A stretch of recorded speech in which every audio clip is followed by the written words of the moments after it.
Tabik pun, salam bahagia selalu. Perkenalkan, nama saya Yohanes Diki Suprapto dari SMP Safri Springsewu, calon guru penggerak Angkatan 7. Pada kesempatan kali ini, saya akan menyajikan refleksi dan implementasi pemikiran Ki Hajar Dewantara, demonstrasi kontekstual modul 1.1. Dari pemikiran Ki Hajar Dewantara, terdapat sebuah kata mutiara yang menginspirasikan diri saya, yaitu pendidikan adalah tempat persemaian benih-benih kebudayaan dalam masyarakat. Ki Hajar Dewantara membuat hubungan antara pendidikan dan kebudayaan merupakan suatu kesatuan yang utuh dan tidak dapat terpisahkan untuk menciptakan keberadaban bangsa Indonesia. Sehingga tugas guru bukan hanya memastikan peserta didik hadir dalam kelas setiap hari, mengerjakan tugas dengan rajin, mengikuti ujian dengan hasil yang baik, tetapi di sini adalah tugas guru menuntun peserta didik untuk menjemput kebudayaan yang kita impikan berdasarkan sosial kultural yang kita miliki. Ketika saya mempelajari kerangka pemikiran Ki Hajar Dewantara, saya menjadi tahu bagaimana Ki Hajar Dewantara membedakan antara pendidikan dan pengajaran. Menurut Ki Hajar Dewantara, pengajaran adalah cara memberi ilmu kepada murid dalam arti guru mentransfer pengetahuan kepada murid atau bisa disebut transfer of knowledge.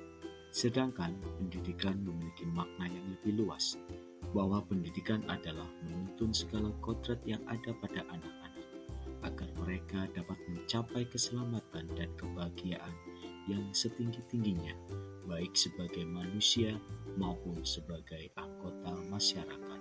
Dalam konteks pendidikan yang menuntun, Ki Hajar Dewantara mengumpamakan pendidikan itu sebagai seorang petani atau tukang kebun. Ki Hajar Dewantara mengambil perumpamaan seorang petani yang menanam padi. Petani hanya dapat menuntun tumbuhnya padi atau tanaman.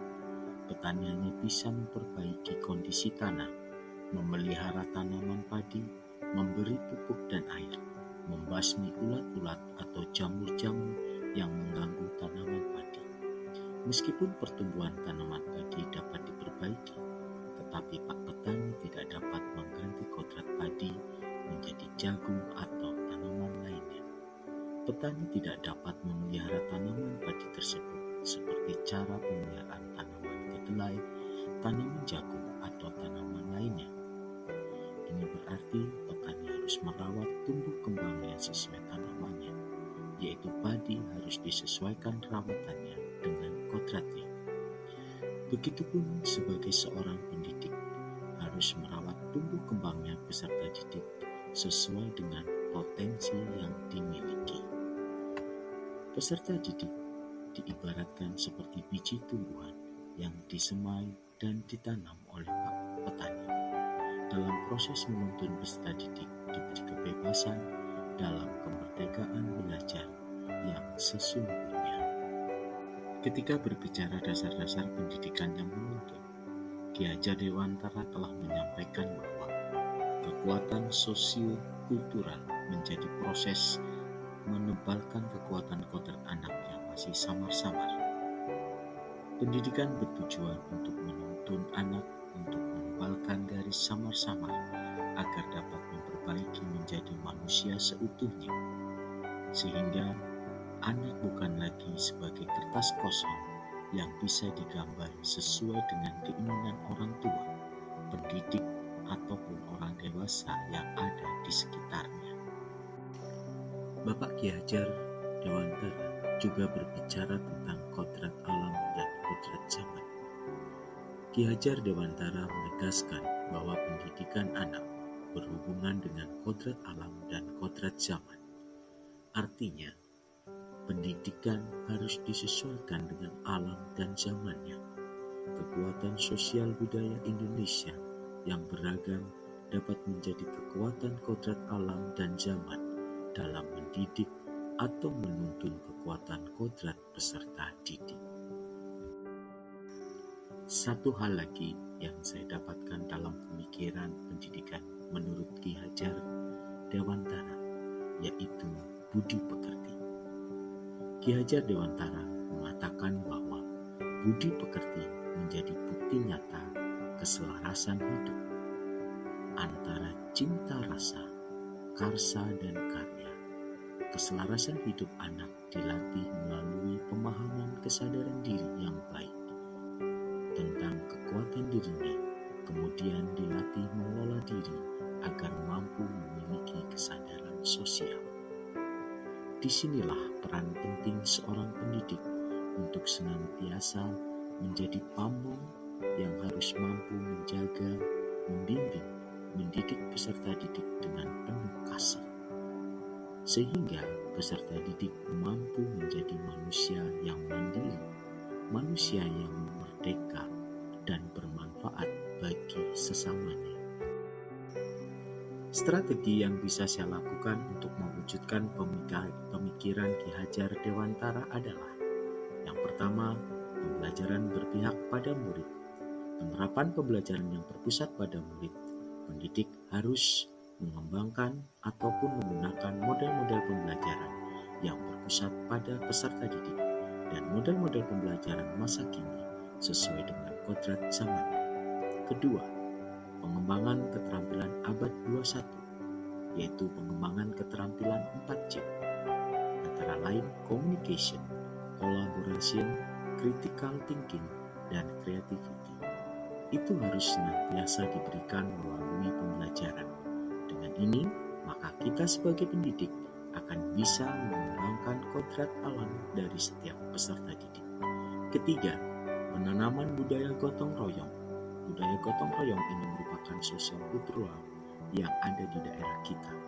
Kegiatan ini bisa kita lakukan melalui kegiatan piket kelas, kerja kelompok, kerja bakti, kegiatan peduli sampah, serta kegiatan bakti sosial masyarakat.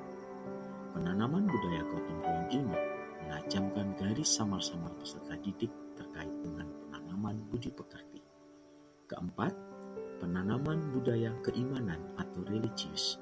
Kegiatan ini bisa dilakukan dengan melalui kegiatan berdoa di awal dan di akhir pembelajaran, mengikuti misa kudus bersama, pembiasaan doa malaikat Tuhan setiap pukul 12.00, serta aktivitas lain yang relevan. Dalam menerapkan pemikiran Ki Hajar Dewantara, pasti akan ada berbagai tantangan yang akan kita hadapi. Tantangan yang muncul antara lain kurangnya kompetensi pendidik terhadap pemahaman model pembelajaran yang dibutuhkan sesuai dengan perkembangan zaman. Gaya modernisasi yang semakin menggerus nilai-nilai luhur budaya bangsa kita. Dari semua itu, solusi yang dapat kita ambil adalah: yang pertama, meningkatkan kompetensi pendidik melalui beragam pelatihan model pembelajaran yang relevan.